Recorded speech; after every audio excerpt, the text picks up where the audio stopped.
तरुणांचा नाहक जीव गेला मेळघाटातील घटांग परिसरात। आज 19 जुलै रविवारचा दिवस, चिखलदरा जाणाऱ्या येणाऱ्यांची मोठी गर्दी आणि त्यातच इंदोर महामार्ग।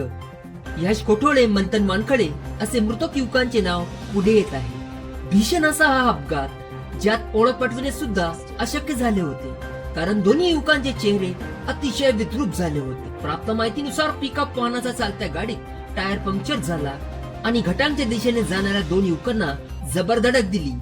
शुभम खेरडे, मयूर गोंधळे यांनी तात्काळ आपली रुग्णवाहिका घेऊन घटनास्थळ गाठले आणि दोन्ही युवकांना उचलून उपजिल्हा रुग्णालय अचलपूर येथे आणले। चिखलदरा पोलिसांनी घटनास्थळाचा पंचनामा करीत पुढील तपास आरंभिला आहे।